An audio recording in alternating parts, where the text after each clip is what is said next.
Hey everyone, welcome to another episode of the Ponytails Podcast. I am your host, Andres Gamboa. Thank you for being here.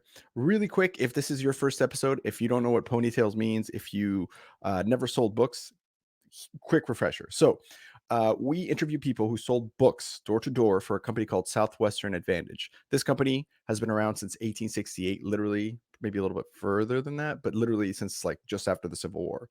And they recruit these college kids to go door to door selling books for 80 hours a week during their college summers on straight commission, sometimes without even a place to live.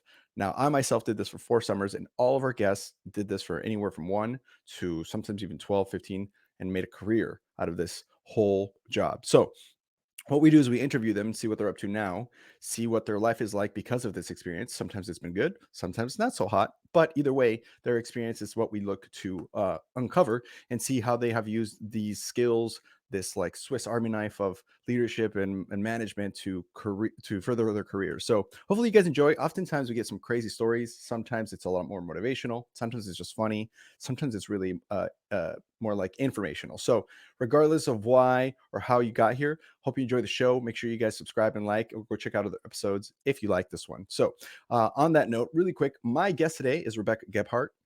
I'm excited for this one. I've heard really, really great things from both Lee McCroskey and Alicia Huck. So they were like, you got to get Rebecca on. She's great. So we finally were able to do it. She's originally from from Reedsville, Wisconsin, and is currently in Maple Grove, Minnesota. She was part of the Power organization and went to Marquette University, working with the OWEIS organization under Chris Fugman. She sold from 2000 to 2005 for 6 summers, and her favorite scroll is "I will persist until I succeed." So when I come back, we'll be on with Rebecca.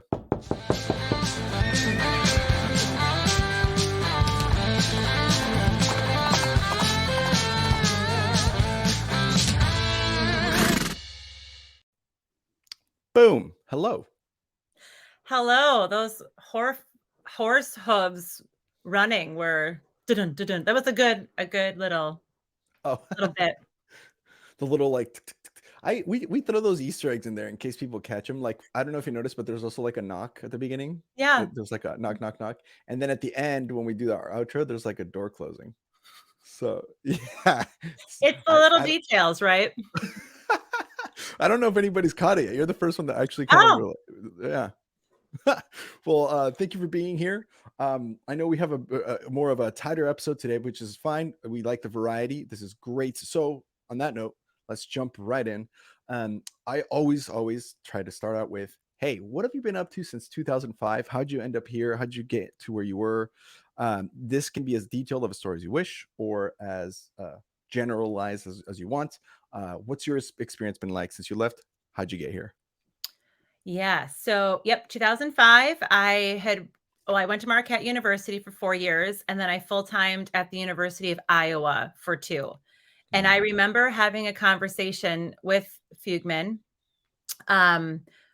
between college and I was supposed to go to work, right? I was like, I have an HR degree. I should use this HR degree. I don't know what I want to do. And he was really trying to get me to full-time recruit. I hadn't been successful recruiting up to that point.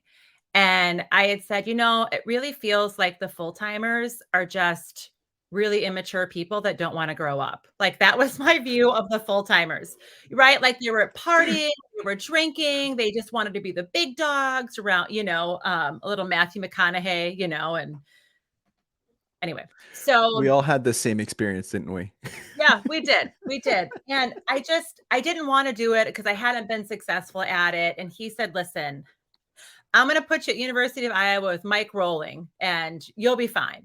And that was the first time I ever thought about, instead of what recognition am I going to get for the people I recruit, or I was like, I'm going to do this for a year. And when I leave Southwestern, I just want to have some sort of ripple effect, right? So when I leave, there is somebody there that's there because somebody I recruited, right? Like the tree would kind of be big. And that was the first time in my life I took the focus off myself, because I think a lot of us who were attracted to work there were just craving attention, right? We were craving recognition. We just kind of attracted that type of, high performer that needed that. And I went, okay, let me spin this. And so had a phenomenal year, We had a top 5 team, recruited 10, 7 finished and 6 hit the Sizzler. And that was a really fun Costa Rica trip for that group. Then I came back the next year and was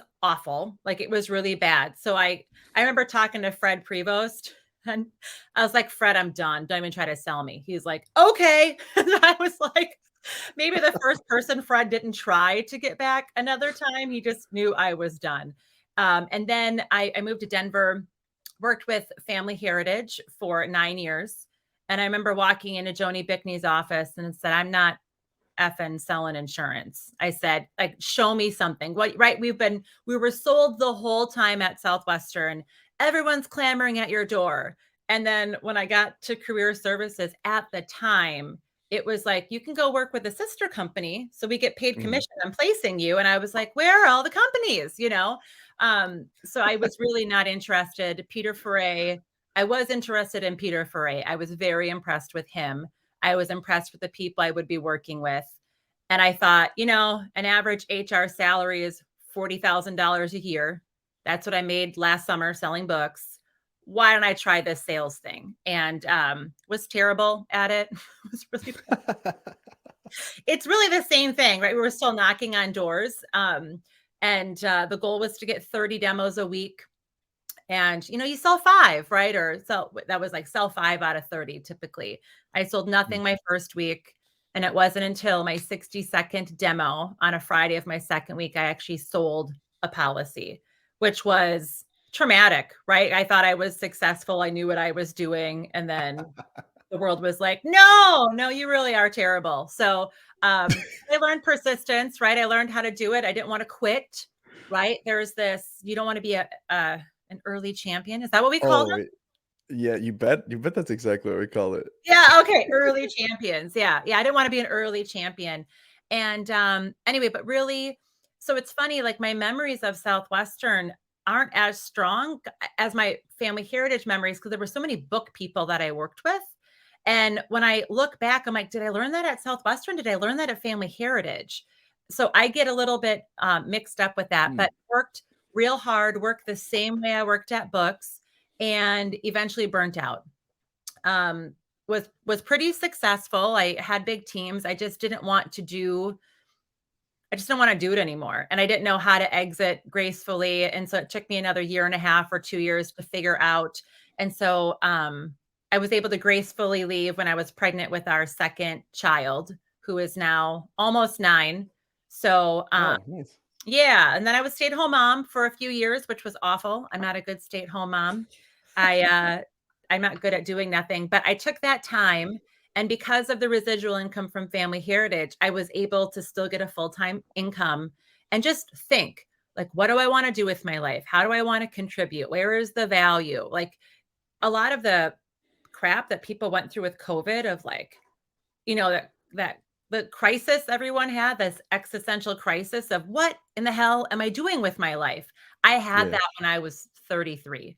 And through that time, did a lot of personal development. And then I thought, I'm going to launch my own consulting business. And I dabbled my hands. I did a little bit of a Rodan and Fields, which I learned a lot about social selling and learning how to do videos. Just, it's a different ball game, right?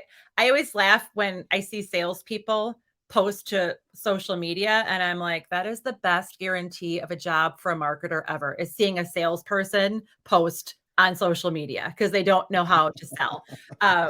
Anyway, so I learned that stuff, was very thankful for that, but I was like, it's just whatever.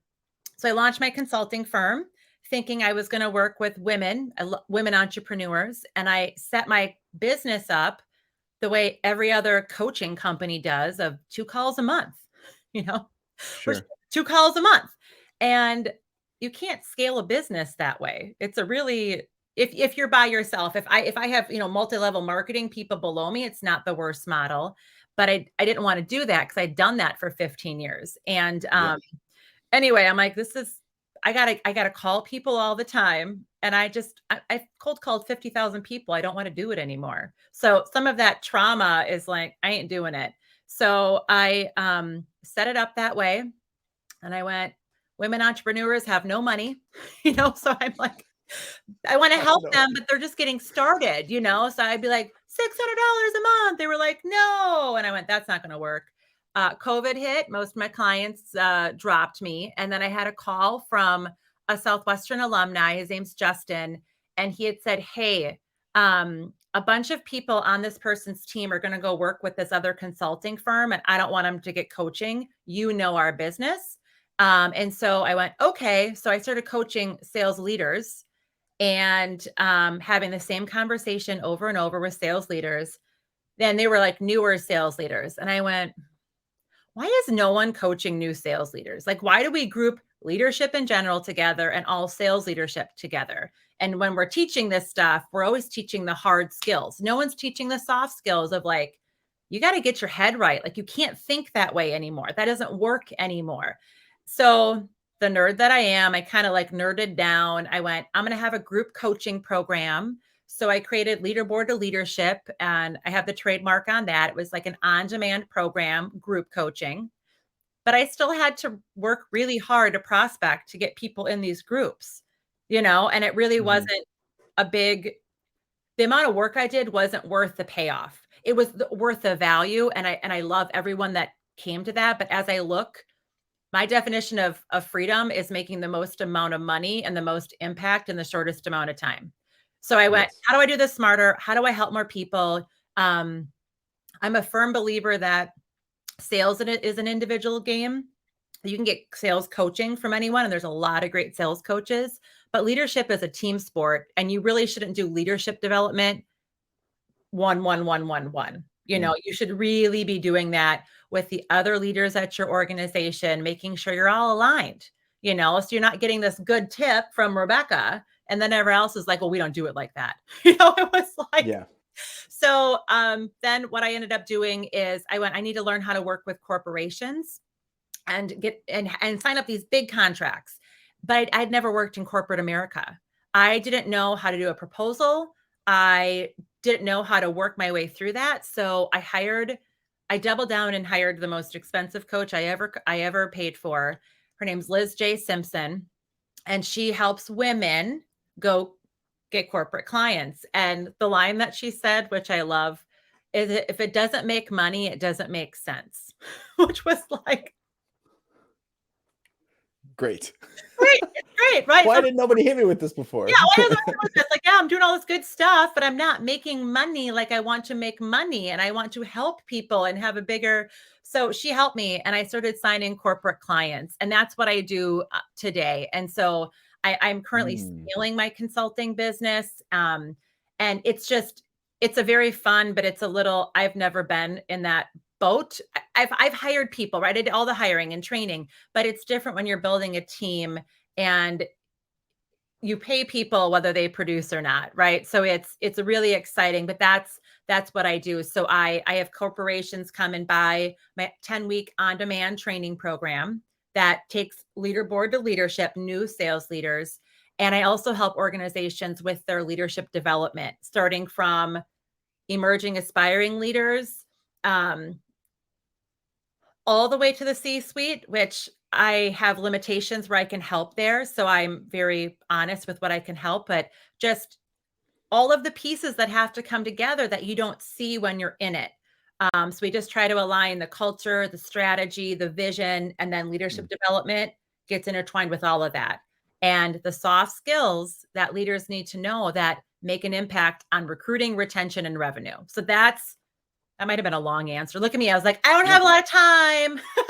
I'm telling you, see, I this got a happens hard every time. stop. I took up half the time explaining, but that's kind of the progression. And because of my burnout, because of that story of how I left family heritage, I'm very obsessed with going all in without burning out. So I wrote a book about that, about goal setting. Oh, nice. And it came out February 2020, but it was Perfect. just how to achieve your goals. But instead of just work harder, what are you working with? Like what's really important? What's your definition of success? So it's kind of like a step-by-step thing that I did, but I'm really, the stuff that worked for us at Southwestern as college students for 13 weeks, it works in a controlled environment for a short amount of time.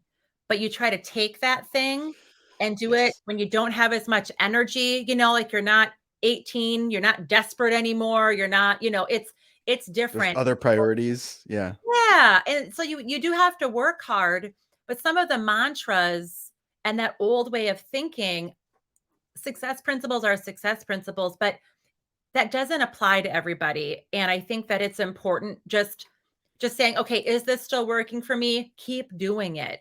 But if you feel like you have to work nonstop because that you look successful. I mean, there's a lot of alumni who are really successful, and I follow them on social media, and they're always posting about everything but their family.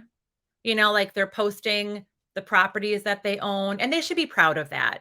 But they don't, and maybe they don't want to put family on because they're private. I've got a brother who never shows his kids' faces, which I think is weird. I'm like, okay, you're not public figures, but whatever, But, that's You're what not some running for they don't president. want to do that. I get that, but it's just the priorities of people's lives, and so just kind of like just pausing every now and then and saying, what's success right now?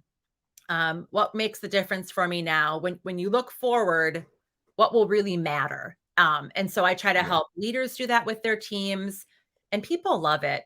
They want this stuff at work. They want their leader to ask them about this stuff. They don't want to just be a producing person. So um anyway, so there's been a lot of just, life happens. I'm 42, and kids that are in elementary school, and I didn't marry a book man. He thinks books is I met him through a book person. I knocked on his door. Can I share this story? This is Yes. This yeah, is this is hilarious. I'll teach these. I'll remember these stories instead of Southwestern ones. But my friend Angie Tuma, now Angie Brook, who it was a 8 summer book girl. She lives in Iowa. And she had invited me over for dinner. Both lived in Denver at the time. And you didn't text and drive then, and I didn't have Facebook on my phone. So if this were 5 years later, we would have never met. But I made it across town, and I get to her house and I look at my phone, and she was like, let's get drinks instead. I'm going out with my roommate. I was like, okay, great. So I was sitting in my car. I had a Honda Civic, and it was hot in Denver, but it's not humid, but it was hot. So I had the door open and my foot kind of on the door. And I'm looking over. Angie had a duplex, and I'm looking at her neighbor's house. And I was like, oh, he's home. I wonder if he's got like a key to her house or something. So I was like hem and hawing about it. Like literally, I couldn't scroll any apps. There was no apps on my phone. And I might have had a Palm Pilot. Remember those? Yeah. Lovely. Or the Blackberries or whatever it was. It was With the little ball that you'd yeah, scroll. Oh yeah. yeah. Gold. You Um, hit the internet button, you're like, oh my God, this is gonna cost $70 at Verizon, which was Altel or something at the time. Yeah, I yeah. got you. Oh, Sprint. Ooh, I had Sprint. Oh, Yeah. oh, what a time. Uh-huh. What a time. And a Hotmail email account. I'll tell you that Oh much. yeah. Still have that one for my spam. Oh my gosh. That's right.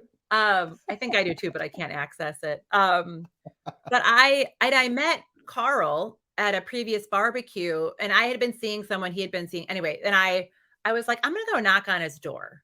I was like, yep. And in my head, I was like, this is going to change your life. And when you tell people this story, no one's going to believe you. Literally went through my head. So then I get out of the car and I knock on his door, and his dog comes out. And I was like, is your name Cody? And Carl goes, "No, it's Carl. Cody's my dog." I can't remember people's names. It's a liability. And, but I was like, That's why "Oh, that's why well." I put mine on there. Yeah, Just so you would, yeah, just so you yeah, know. I know. It's bad. It's a weakness, and I try. But anyway, so I sat down. I was like, "Do you have like a key to her house?" Or he's like, "No, but you can stay here." And he wouldn't. Anyway, so I actually met him knocking on his door, and so he knew book people the whole time, but he's like, "You did what?" And I like that he didn't sell books because um, I just like that. We don't have to Yeah. always talk about it. My But wife one didn't sell books. yeah. Okay. Yeah. Yeah, So when you get that's great. together, you just talk about it. So when we get together, he's like, "Oh God, all these stories." Yeah. But he enjoys listening to them. Yeah. I mean, that is my job, is to talk about book stories. Like literally this is what I do. So my wife has just been kind of, I mean, she listens in sometimes, and she'll go, she'll stop, she'll come to me like, I can't believe you guys did that. Like you just was still, she's been used to it. My brother's a DSM, married a book girl, right? Like my parents hosted for the last 8 years each. They're divorced in the eve Eight each. They're like, years. yeah, my mom hosted since 2013, my second summer. Every year. It's usually Europeans. They're in Nebraska. Okay. But still, like so it's Southwestern's like all over our family, and my wife's still like, what the hell? It's, or when we meet a book person in the wild, oh, it's, we were staying at an Airbnb. Sorry, I've never told the story, but we were sitting at an Airbnb, and this lady, I don't know how it came up, but I told this lady that I used to knock door. Oh, she asked me why I was so personable. She's like, how do you like, I'm like, oh, I learned it when I was selling books. She goes, you sold books? I'm like, was it for a company in Nashville? And I go, yeah. She goes, my brother did that. And my wife just goes, ah, jeez. Like, it's just like, it's, we're everywhere. You think it's one or two places. No, it's like chicken No, pox. it's a lot of places. Yeah, it's a lot of places. Uh-huh. Oh man, that's awesome. Okay, so I have a couple of questions Yeah. because of what you were saying, and I'm keeping an eye on time. So there's two things that you said that really caught my attention. I mean, a ton of things, but two that were really like, I got curious. One is you said who was a person at Family Heritage, Peter, no, Peter the you Foray. said Peter Foray. You said that you were really impressed. What about him was impressive? If Like what got you? Yeah, so those of you, Peter Foray, we always call him like the Godfather. He was the first European sales manager. So he kind of like opened up Europe. And he's not a very tall man. I think he's like 5'9", but you just want to stand taller when you're in Peter's presence. He has this intensity, and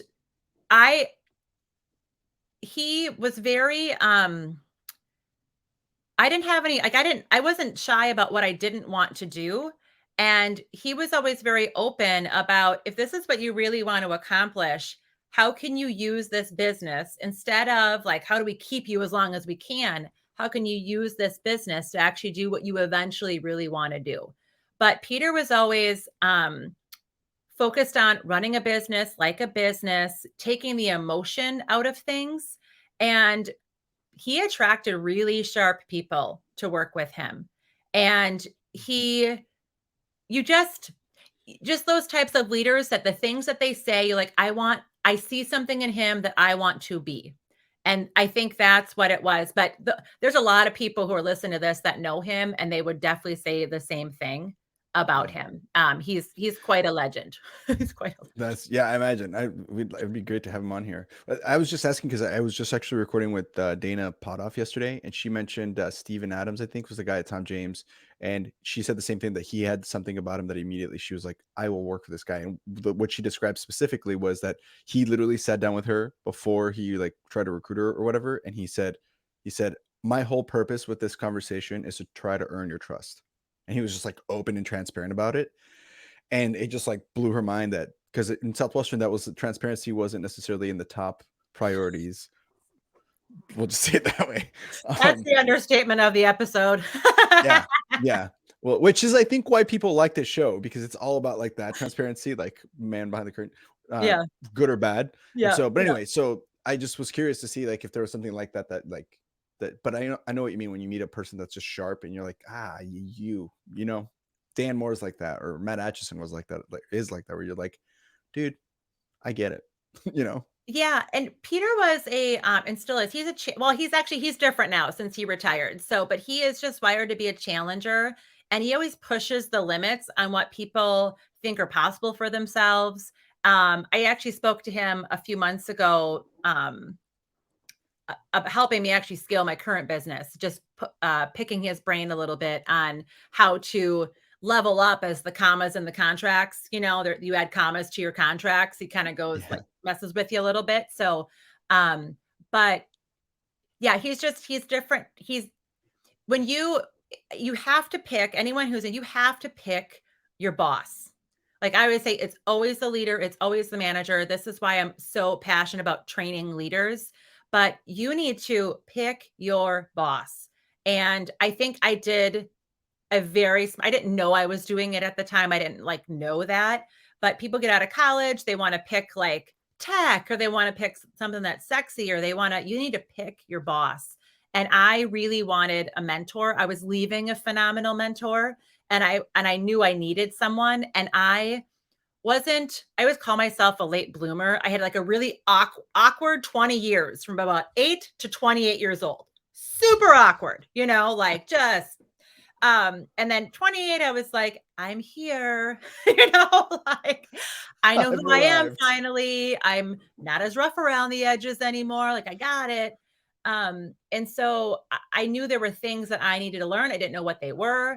But I wanted to learn from great people. So it wasn't just Peter. I didn't work with him directly. I worked with Nancy Wright Maxwell, who is DSM at Southwestern for many years. And she was just a joy to work with as well. But Peter was the one who recruited me. And then Nancy also had follow-up questions with me. And I went, I can learn here. And I'm not just going to make a bunch of money. I'm going to actually be a better person. And I liked who I was going to be placed with. I knew I'd be taken care of. And I thought, so that's Beautiful. It's yeah. just there was your perspective was, I want to grow and this person will help me grow. You just knew it. You like when you know that, you just feel that vibe. You go, okay. And trusting that is huge. Wow. And then my second question is more a little bit about now with your business. So, um, something I always like to ask people who are coaches or who like do this is you work with a lot of people who are doing a lot of really cool things in a lot of really great industries, right? But is there like a common theme that you find or like common mistakes that people make that if you could say, hey, these are like the top 2 or 3 things, or don't do this if you're a C-level person or if you're a leader, like this is out of all the clients I've had, this is the most common thing that happens? Or is there something like that you can shed some light on? I probably could. Um, that's a very Sure. simple question, but it's actually kind of complex because I'll answer I'll answer that for sales leaders. A lot of people at Sure. Southwestern alumni are still in sales, or people who are watching this probably sell books.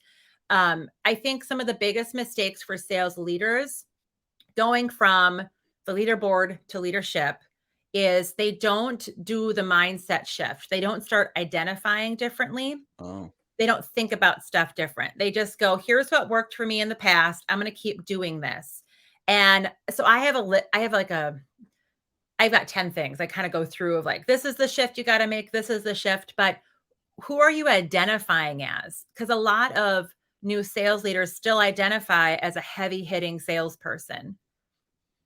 It's not going to help yes. you when you're a sales leader, I understand. Yeah, So that's and there's a difference between leadership and management, right? Because a good manager, because oftentimes in Southwestern, what they would tell you, your second summer, your B summer would be, if you want to be a good B manager, then you got to be the perfect first year, right? Like that was like the spiel, right? You sit down in the B manager meeting and they'd say, okay, you got first years that are under you now, they're going to be following you. So the best way is just like lead by example, which is like the entry level management. Really, it just means you got to, what that really is saying is master your basics. But then there's a difference between mastering your basics and what you're saying, which is now you're wearing a different hat. You're wearing the leadership hat, which is not the management hat, and it's not the salesman or woman hat. It's you're a leader. And there's other stuff that comes with that. And making that mental shift, that's huge. Thank you for that. yeah, yeah. The mental shift is big. I actually disagree. What they're saying is absolutely true in the Southwestern world, Yeah. Yeah. Yeah. but if you're a manager, be a salesperson. No, you're just a selling leader, that you're not leading anything.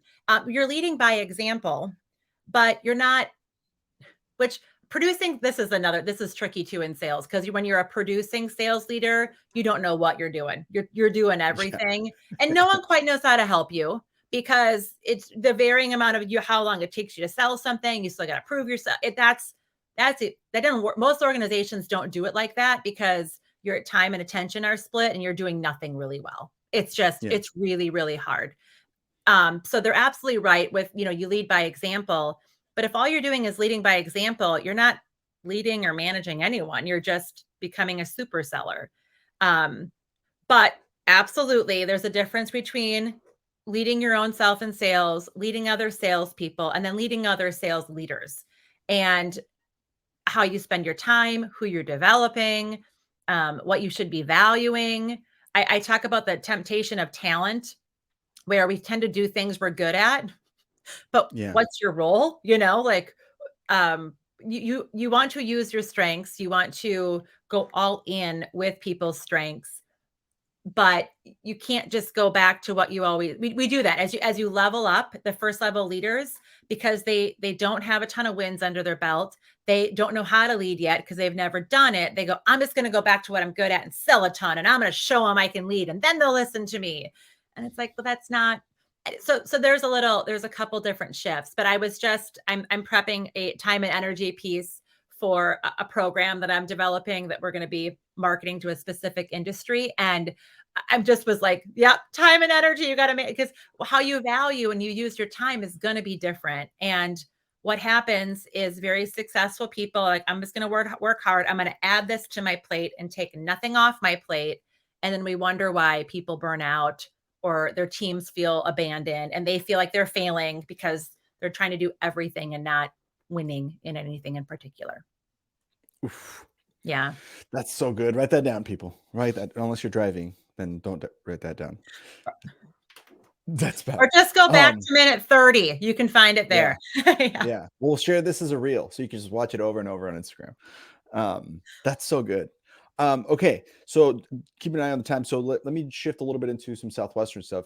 I always love asking people's origin stories. Like, how the heck did you get into Southwestern in the first place? And then kind of like the firsts, right? First customer or first store, if you remember those. I mean, most people remember them, but sometimes we shove them away in a drawer. How did you first get into Southwestern? I filled out a form in class, like, do you want to make $7,000? I said, yes. And it was the first week of second semester. And I had just gone home. I had a fight with my roommate and I had gone back home and I was like, I don't want to go back to school.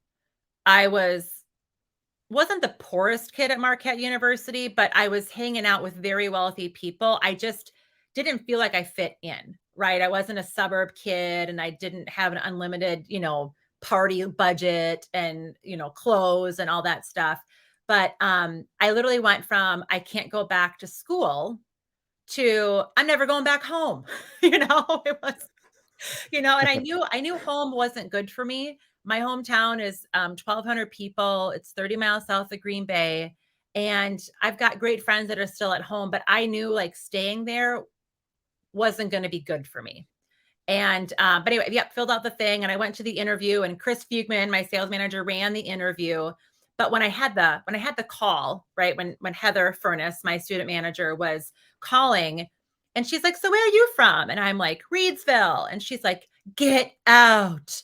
I'm from, where was she from? Denmark, or she was from like somewhere in our home conference, the high school conference. Sure. So I just trusted her, right? I just completely trusted her. And I was like, oh, cool.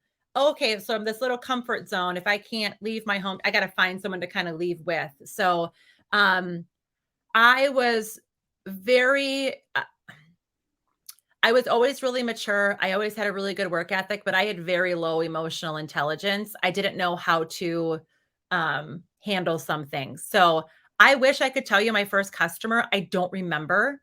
I do remember my first day not knowing how to, it was raining in Knoxville, Tennessee. And Kenny Chesney's stepmom was our breakfast waitress, right? Like she thinks my Tractor Sexy had just come out and I thought he was ridiculous. I thought he was really stupid. And then we found out she wasn't a waitress for long, but sidebar. But I knocked on this guy's door 3 times in a row, right after he said he's going to call the cops if I knock on his door one more time. I just was lost. You got lost.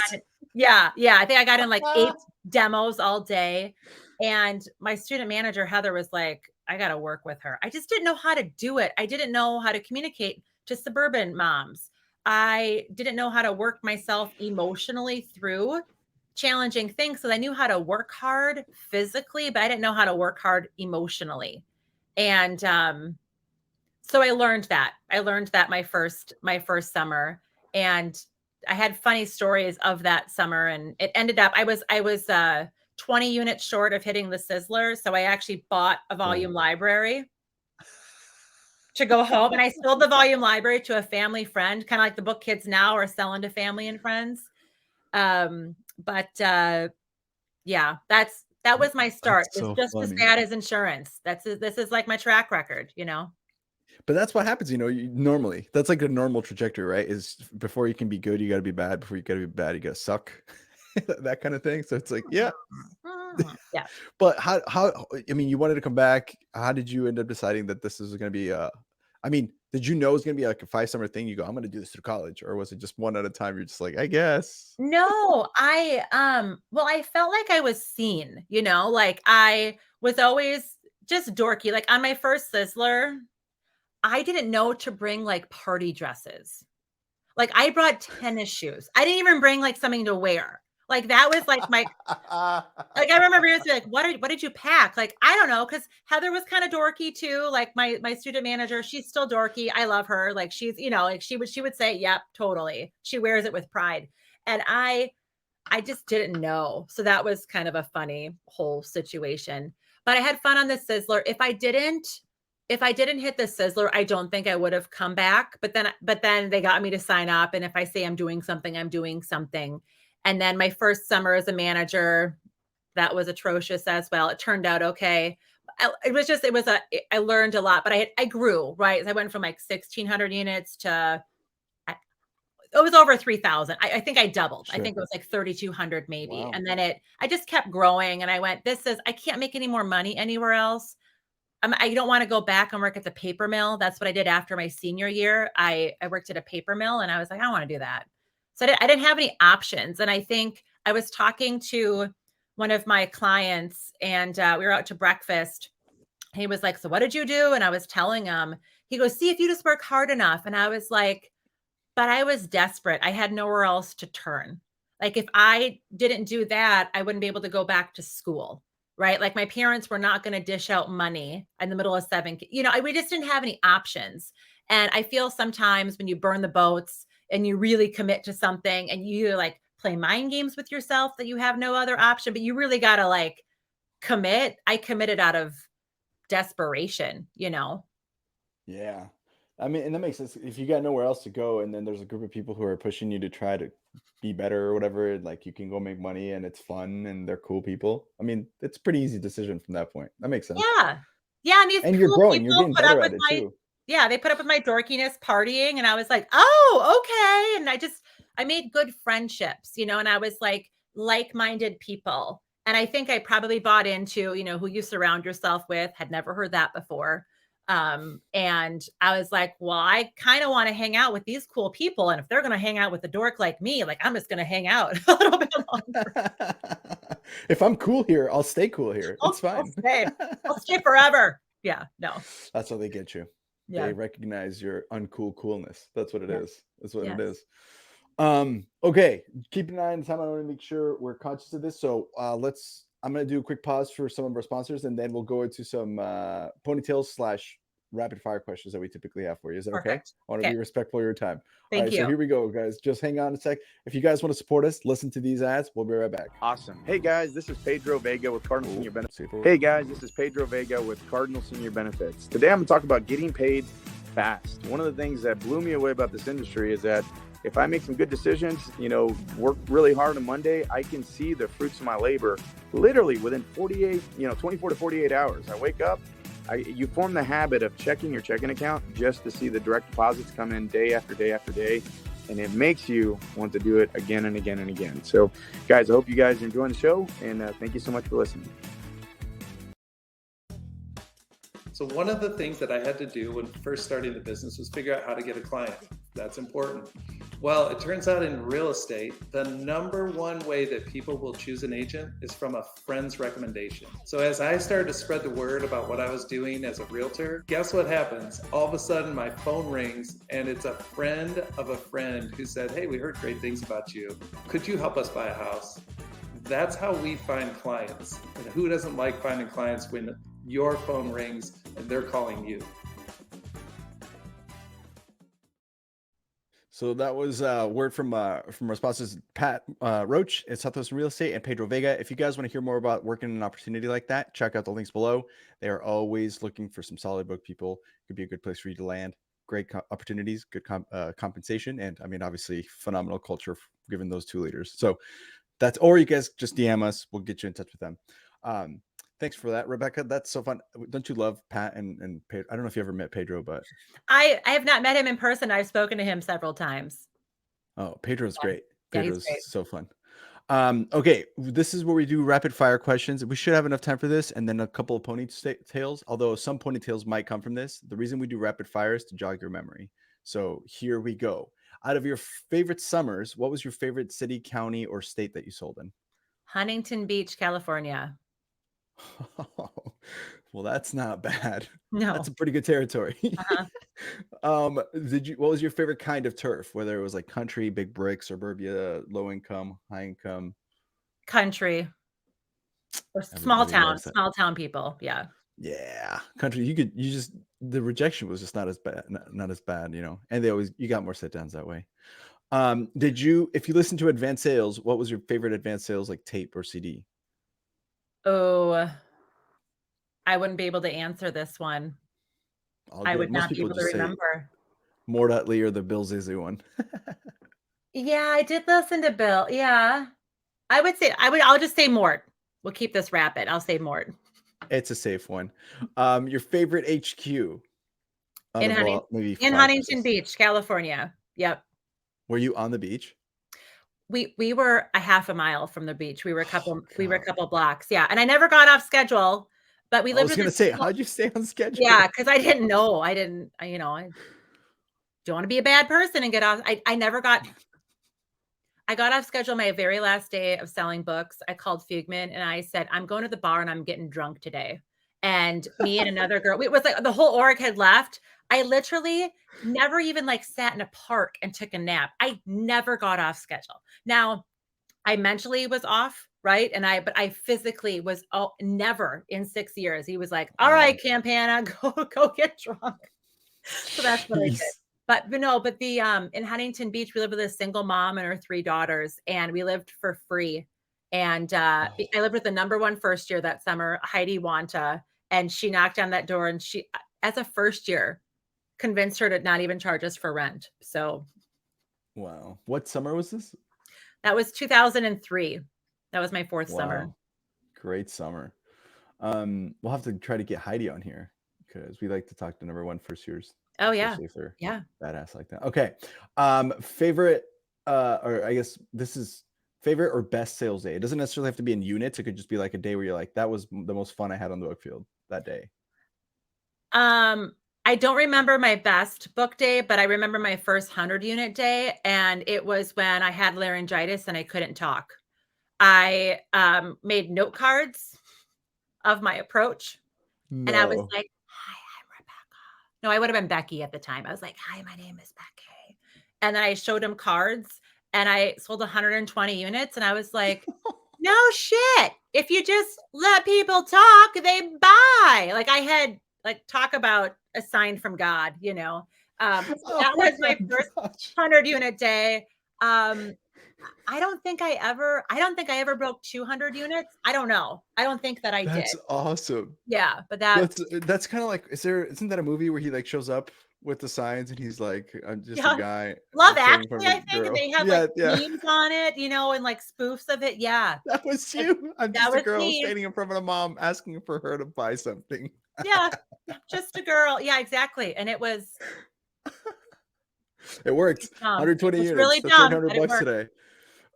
Okay, favorite breakfast spot. Oh, Rockville, Maryland. There was a little it was something diner, and I'm sure one of my roommates would remember the name of it, but we had to it was just 6 booths in the whole thing, and we do execs on the parking lot. It was a suburb of DC, Rockville is. And the chef was probably an ex-Marine, but just we loved that place. Yeah. You gotta love a good breakfast spot. Mm-hmm. I was trying to look it up on the map. Okay, and the last one is best or favorite follow day, whether someone followed you or you followed them. Ooh. I had a couple memorable ones. I worked with Christy Geiger, now Christy Hahn, who was always, she kind of battled back and forth. She was #1 several times, but following her was always fun, or her twin sister, Jolene. Jolene was a little more fun in the field. Christy was a little more serious, Christy always sold more than Jolene, but Jolene was always like, that was fun. But then also with Katie Capazzo, which I forget what her married Bartman now. And she was always number one as well, but just very chill, those were memorable. I don't think I ever flew to follow somebody. Hey, that's great. I like, man, there's so many cool book women out there that and to be fair, we just get, because of the nature of like the 90s, and there's like, especially, we just get so many dudes. I'm like, we need to diversify a little bit. As a brown man, I'm like, we don't even have that many Hispanics on there either. Yeah, but when I was filling out the form, you didn't even have like OWEIS as an option. You just had like power. So I was like, I don't think he's talked to anybody in OWEIS. And there's a lot of cool people we worked with. Eliav Cohen was the only OWEIS person I can think of that we've had for sure. Yeah. And then, yeah, but we don't have that many OWEIS. It also, before we get to ponytails, there's actually a really funny thing where we'll go through like if we get a force person on, they'll recommend a bunch of force people. So we'll have like out of 20 episodes, like 12 of them are force, and then we'll get one other person, and then we'll get all of that. It's just like kind of funny. But I think maybe we'll break into OWEIS now. I think we're about to just have a month of OWEIS. Yes. Who knows? Okay. And then now we can just jump into a ponytail or two. If you have a couple of stories that, again, for people who are listening, this is their first episode. This is usually where we have like, this is the funniest thing, the craziest thing, the most empowering thing, the most memorable thing that I can remember that happened to me on the book field. Or sometimes it's just, here's like lessons I learned and how I reflect back on it, or that kind of stuff. So I'll leave it to you, Rebecca. Your ponytails, go for it. Yeah. I have heard people tell stories about the book field, and I'm always I don't want to use the word jealous, but I wish I could tell stories the way as some people tell stories, right? Like there's just storytellers that bring you in through the whole thing. So that's not me. So just, grain of salt. But I'll share, my first summer was very traumatic. It was very, very different. But I remember this as I actually started believing in what the cult, my parents thought it was a cult, and they thought my mom was depressed and worried all summer, that poor woman. But I was like, oh, I actually believe them. We were always told the answer lies behind the next door. The answer lies behind the next door. Watch your expenses. And I had been a biker my first summer, and I had dropped so much weight, and I'd wake up in the middle of the night with Charlie horses. Just excruciating pain, right? Because I wasn't getting enough potassium. I wasn't drinking enough water during the day because I was a biker, but I wasn't getting enough potassium. And I didn't want to spend the $1.20 on a banana at breakfast because I wasn't making any money. And I wanted to watch my expenses. That sounds dumb, right? Like bananas are 35 cents a pound or whatever. I don't know, whatever they were back in the golden days. But I remember like trudging through, having a really bad day. And this guy opens up his door, and he looks at me up and down, and he goes, "Girl, you look like you need some potassium. Come on in here." You're not supposed to go in a house with a man, And I said, I'm selling books. He goes, "I know, we got those, girl. Come on in here." And he literally set the biggest bowl of fruit in front of me with bananas and strawberries. And I just sat there, eating these bananas. And I was like, holy shit, the answer does lie behind the next door, so I knew. And then from that moment, I kind of knew, like, if I just work hard, if I just keep moving, all of my needs will be taken care of, right? Like things will work out if I just keep moving. And so, yeah, I wish I had like other really fun stories. There's like some famous people. I know I've met famous people, but it's just, that was a very big one that's like burnt into my brain. Yeah. But there's people think that's not that, you're saying, oh, that's not that big. That is a big story.